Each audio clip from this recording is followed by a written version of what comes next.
says, son, now you know you can give what you have freely received, as all that is called sin is but a result of lost identity. To us, one is all and all is one. In other words, there's nothing worse than anything else, and no one is worse than anyone else.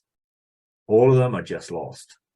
And Jesus came to seek and to save those who were lost. Any comparative scale of badness, I'm not sure that's a right word, but you know what I mean, is a do-it-yourself tree invention, fueled by guilt to lessen shame. See, people use, well, there's someone worse than me, as a guilt rejection strategy.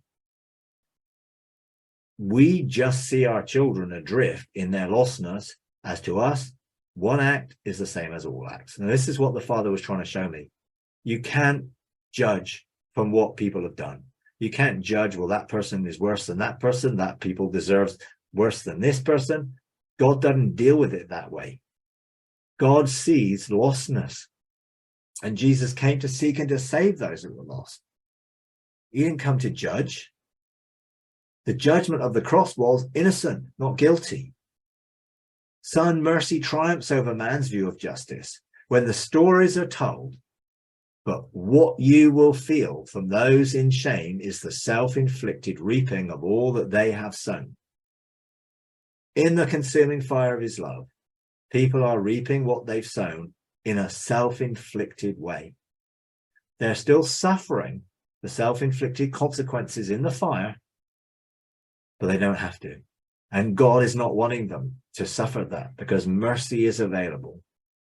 Now, I had felt the self-inflicted torment myself, even for just a moment, but I knew I could identify with those who are facing their shameful acts, but are still unable to receive mercy, even though it's available. Only one who's experienced their pain and received limitless grace will be able to reach them. And I had felt a little bit of it, and that gave me, in a sense of purpose to be able to do it and to accept that mission that God gave.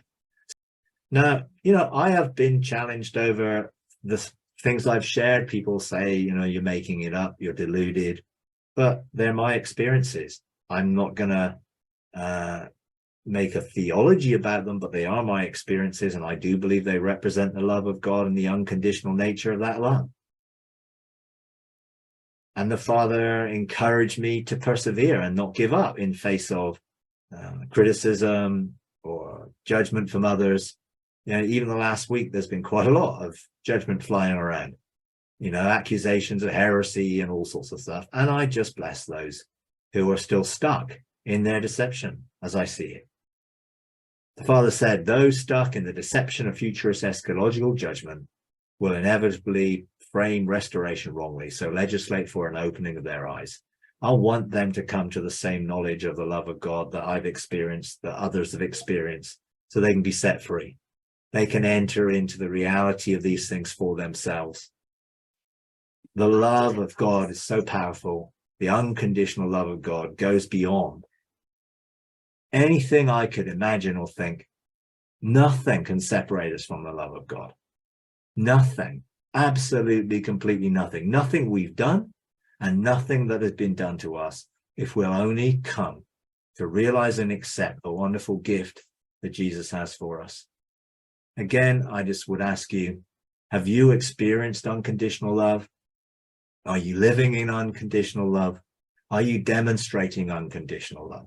How do you feel about those who are doing terrible things on earth, who have done terrible things on earth? How do you feel? Are you able to love them in the same way that you've been loved?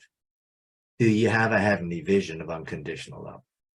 Because God wants us to demonstrate this love. He wants us to show the world that he is love, and he loves them unconditionally, and they just have to come to realize it and accept it.